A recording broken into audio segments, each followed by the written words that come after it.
My name is Steve Garrison. I'm doing the camera work on this video that was shot in August of 2002. The reason for the video is that we were contacted by a man who had intentions of writing a book about the Rangers. He had heard about my father through my father's association with the Ranger camp at Dahlonega, Georgia. He was often brought there as an honorary visitor. During this interview, primarily my father is talking about the early parts of World War II and his joining up with the organization Merrill's Marauders. Major Tim Balliett is a good friend of mine and also of my father. Tim had Ranger training, and he is acting as an interviewer based on a list of questions submitted by Ross Hall. And here's the interview. Military officer, Airborne, and also Ranger qualified.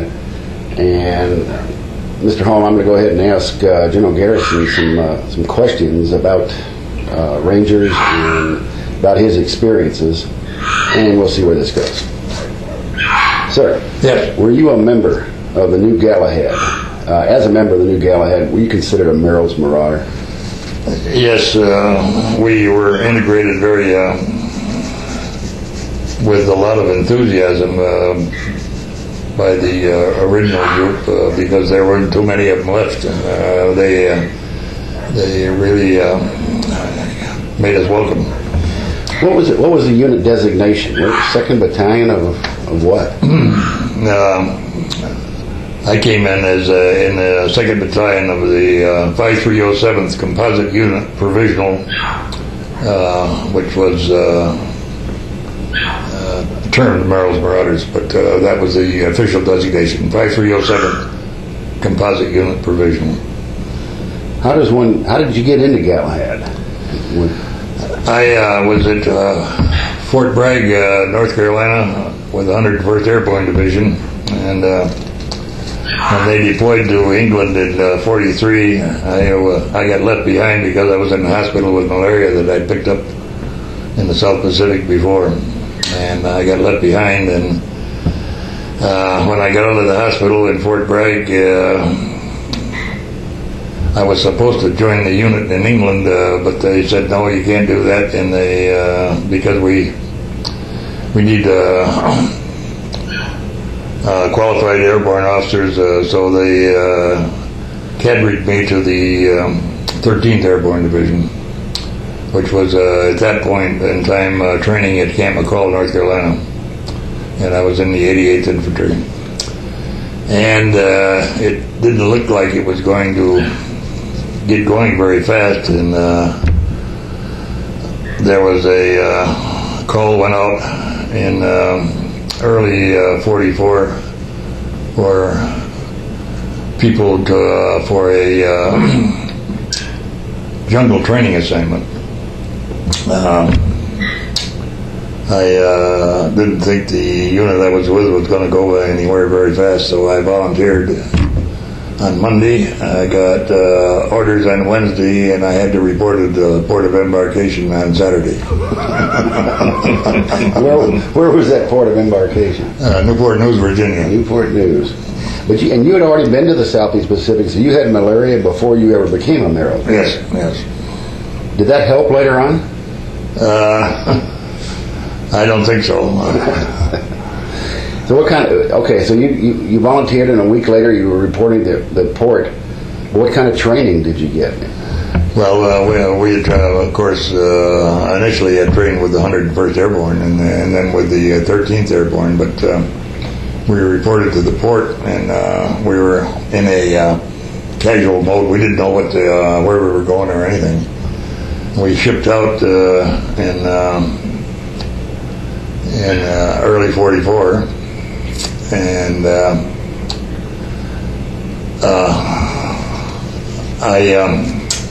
I was on the dock loading troops aboard the transport when I got word with a Western Union boy riding his bicycle on the dock that my son Steve was born. and that was in April 17th, 1944, and I got to see him a year and a half later. So you loaded troops aboard a ship and nobody knew where they were going? No. We shipped out, and it was a 5,000 passenger Navy transport, and we went zigzagging down through the Central and the South Atlantic, and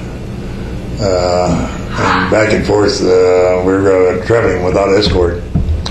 There was rumors of Nazi submarine wolf packs and so forth, and our first port was Cape Town, South Africa, and we were there for 4 days, and shipped out of there, and with a couple of Australian corvettes as escort, and docked in Bombay, India, and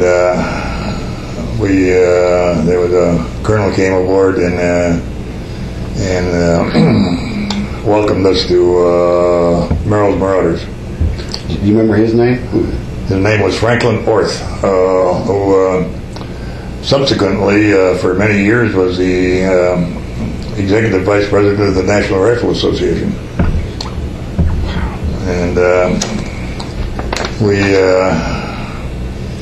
we climbed aboard a troop train across India to Calcutta, and into a training area just outside of Calcutta, in a town called Ramgarh, Ramgarh,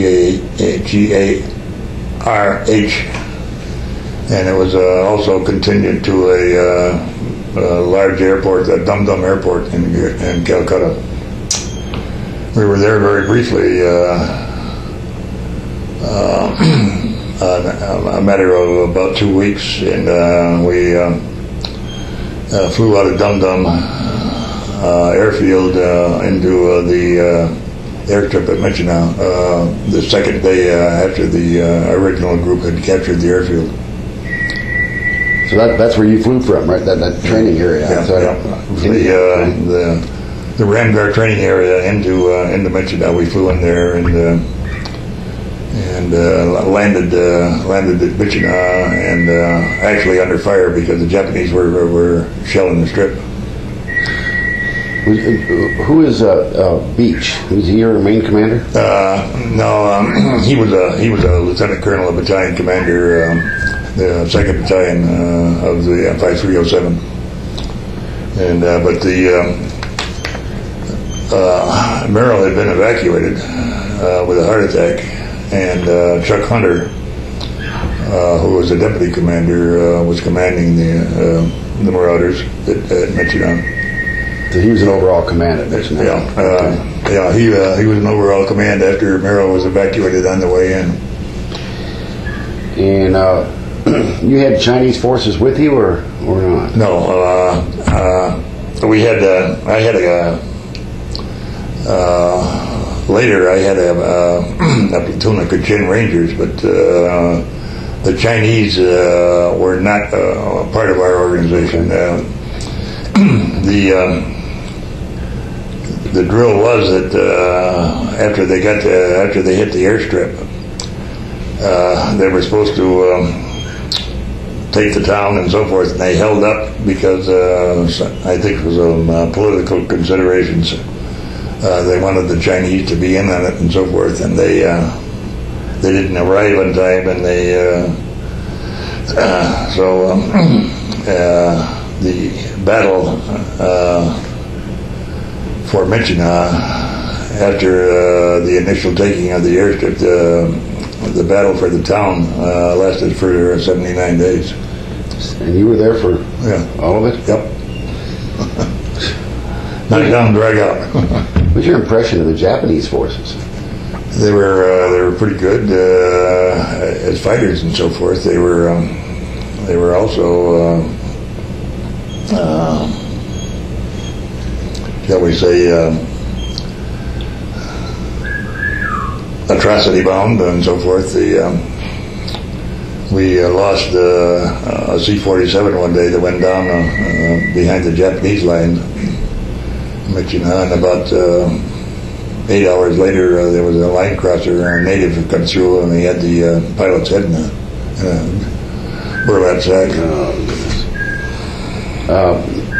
79 days, was it constant probing, or were there frontal attacks? The Irrawaddy River come down, and Michina, it made a sort of a loop, and Michina set in right in the loop, and the Japanese had been there for about 2 years, and they had constructed a series of pillbox lines with both flanks anchored on the river, and it was just a knock down and drag out pillbox by pillbox fight for 79 days.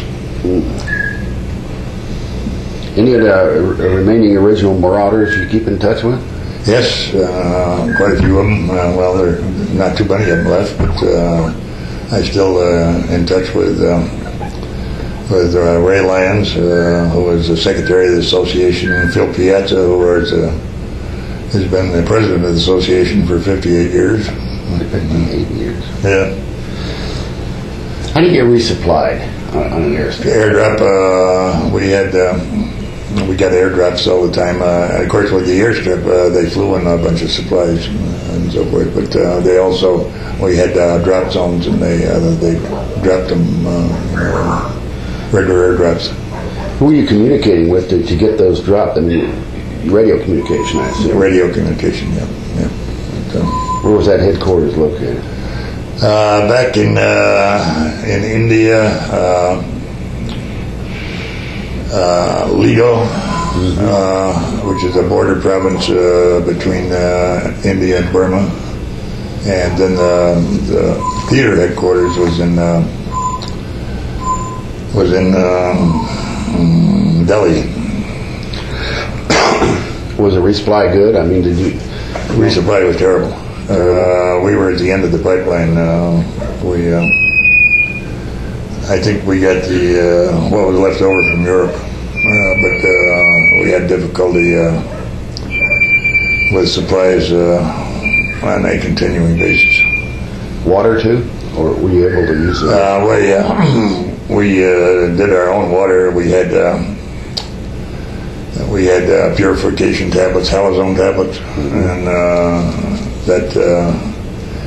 and we had a water purification unit that was effective sometimes, and so, but most of the time we just used the halazone tablets.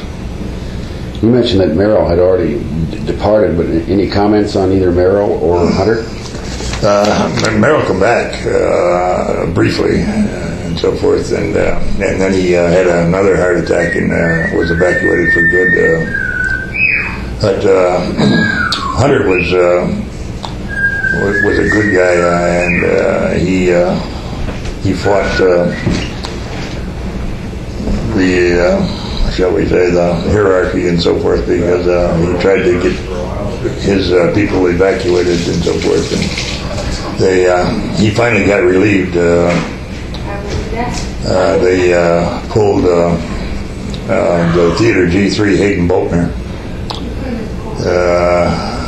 out of the G3 office and sent him into the Michigan area to take over the marauders, and he commanded the marauders for the rest of the time.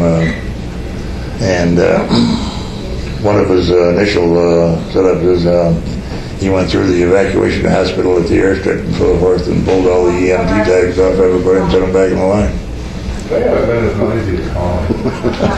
Was the relief merited in your mind? Or was it expected? Say again, Tim? Was that relief, Hunter's relief?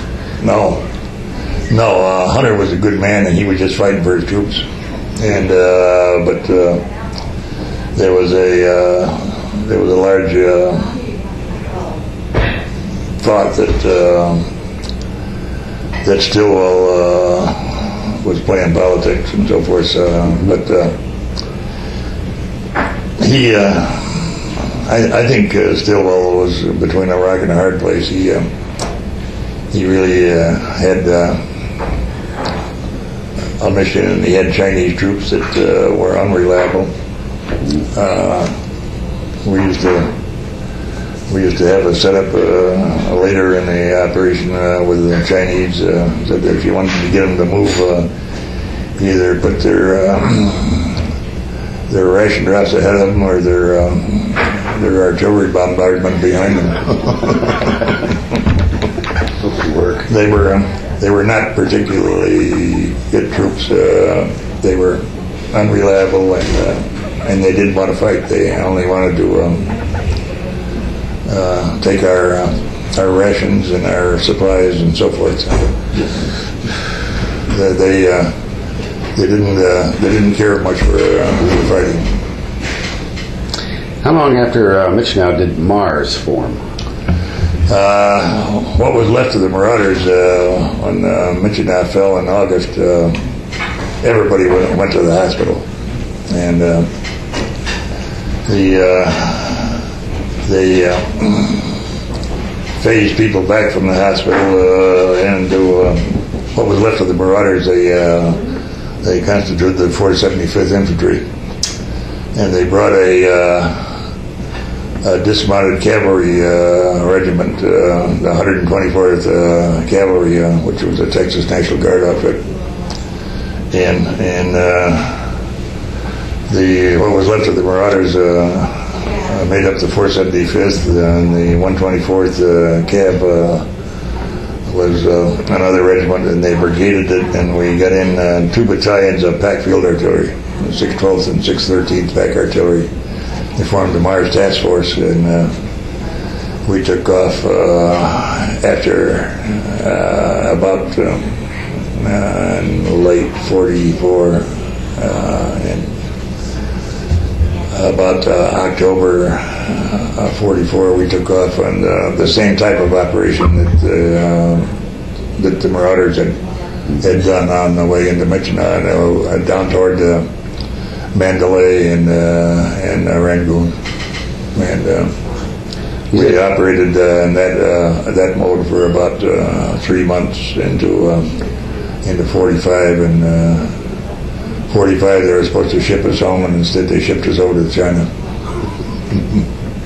You mentioned everybody went to the hospital. I imagine to a man they went to the hospital. They did. Was the predominant reason sickness or wounds? Probably more sickness than wounds. Yeah. Well, I'll give you a good example. When I got evacuated the last day of the battle, and I hadn't had my boots off for 10 days because my feet were rotten. I had malaria and amoebic dysentery, and I had my left arm bandaged from my fingers up over my shoulder. But I was still running the company. And the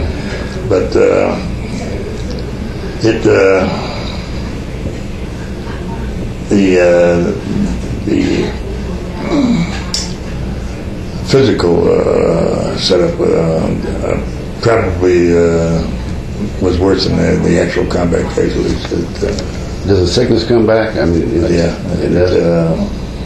I still got malaria. It's not real bad anymore, but. What'd you do in China? Got over to China, and we were. They had what they called the Chinese Combat Command. It was a setup where we sponsored 30 Chinese divisions and provided them with ordnance and personnel to set them up, and we gave them 03 rifles and our heavy machine guns and mortars, and they were set up to operate against the Japanese in China, and I was a liaison officer with the Chinese 94th Army headquarters, and I still had my company, and I had my company out as a liaison personnel with 2 Chinese divisions. But that's still as a marauder. At that point in time, we were the 475th Infantry, and they called it the Mars Task Force. Oh, okay. But it was the 475th was what was left of the Marauders, and plus a large contingent of replacements. So were you with the Chinese till the end of the war? Or? I was with the Chinese till the end of the war, yeah. And with a brief stint with OSS, the 101 detachment in China, operated in China and Burma, and got when the war was over, I got stuck there and running a replacement depot in China. Shipping American personnel back from to Kunming and then over the hump into India, and I finally made it out in December of '45. And got to see Steve when? I got to see Steve in the first time in February of '46. You didn't tell me why your left arm was bandaged all the way up the shoulder. Jungle rat and so where's and as I told you, I hadn't had my boots off for 2 weeks. My feet were rotten, and they finally cut my boot, or they started to cut my boots off. It was the only pair of jump boots in I think in the theater, and but when I got my left boot off, part of my foot come out with it. Just the bottom part of it.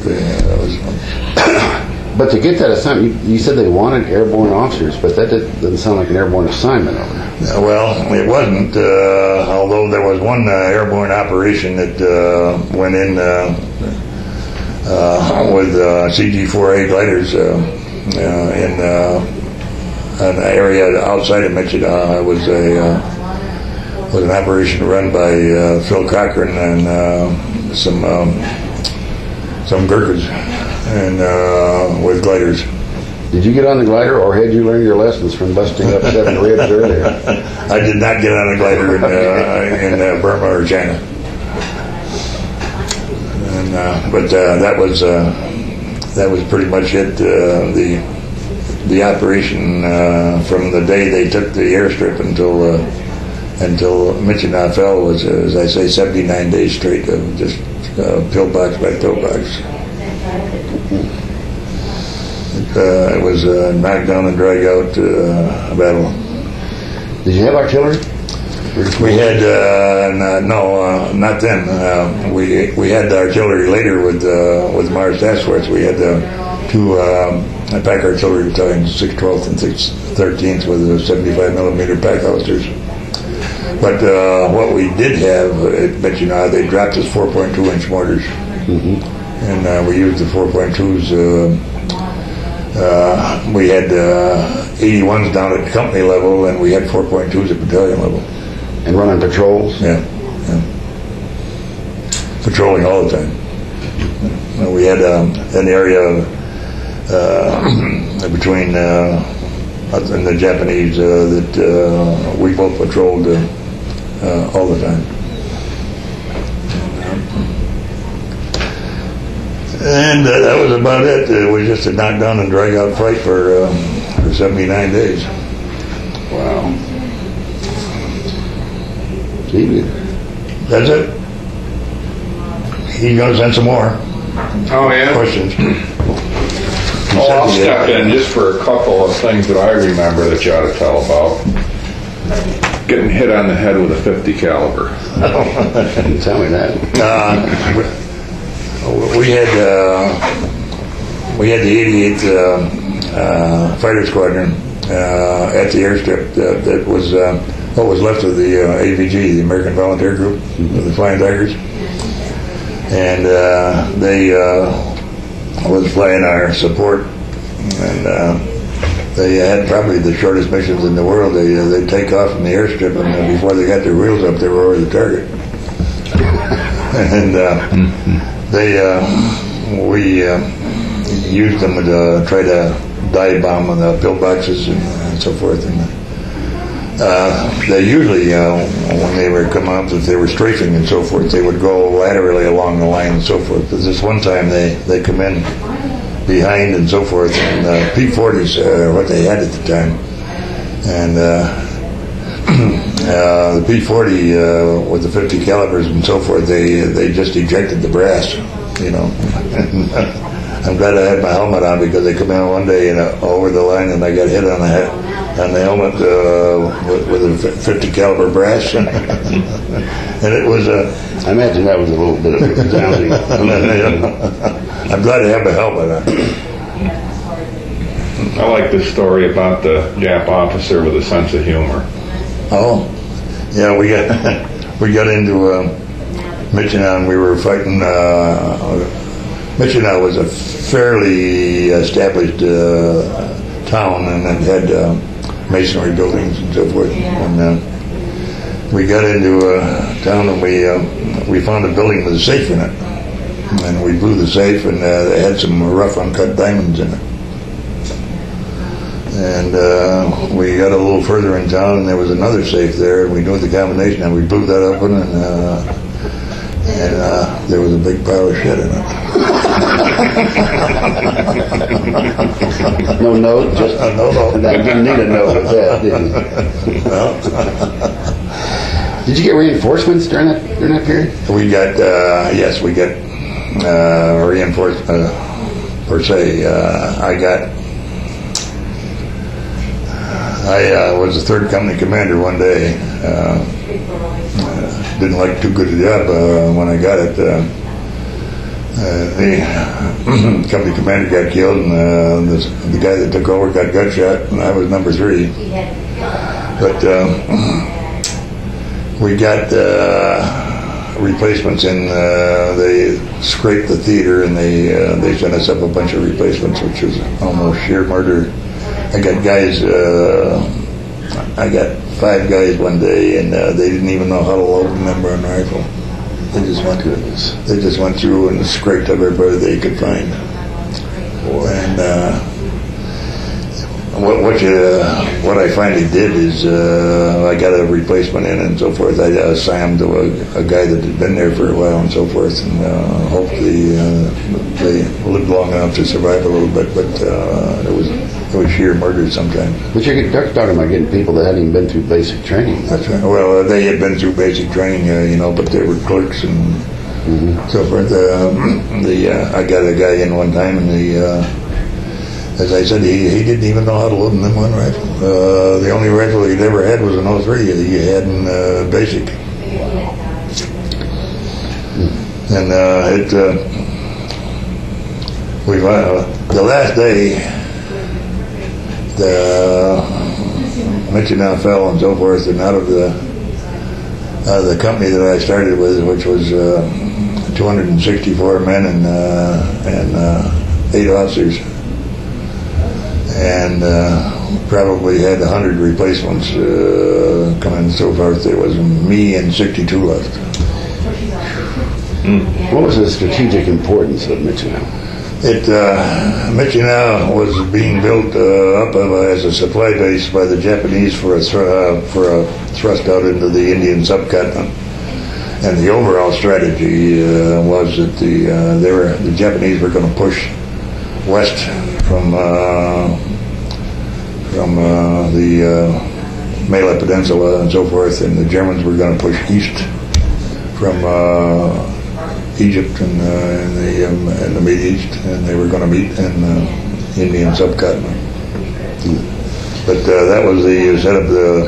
They had started to build up Michigan as a supply base. I'm just kind of skipping all over here, but on those patrols, I'm interested in those things. How far out would they go? Were they ambush patrols or recon or both? We had both recon and combat patrols, and how big were they? Usually fairly small. Nothing larger than. Well, we had a company sighted to combat patrol one time. and but usually it was a squad or platoon size, and we patrolled vigorously all the time in the areas that neither one of us owned. But, how close were they? I mean, the lines, these pillboxes. we were in contact at about probably 150 meters for most of that 79 days. Any idea how many Japanese were killed? Several thousand, according to the reports and so forth, but don't know that. They had a to start with in Michigan. They had a reinforced regiment, and then they reinforced it with elements of 2 other regiments. But somewhere in the neighborhood of, according to some of the figures I've seen, that 5,000 to 6,000 people. And when the battle's over, you knew it just because the Japanese had melted back in? Yeah. That was yeah, they had apparently there was an element that was there, and they were there, and they fought to the last end, and they some of them committed suicide. Really? Yeah. With the Harry Carry, the knives, or no? Usually, what they were doing is they'd take a shell and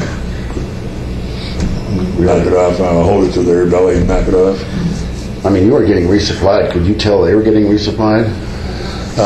They never had any airborne resupply. They had their suburban resupply, but I think on the last end and so forth, they were. I think they were starving. Yeah. But they didn't give up.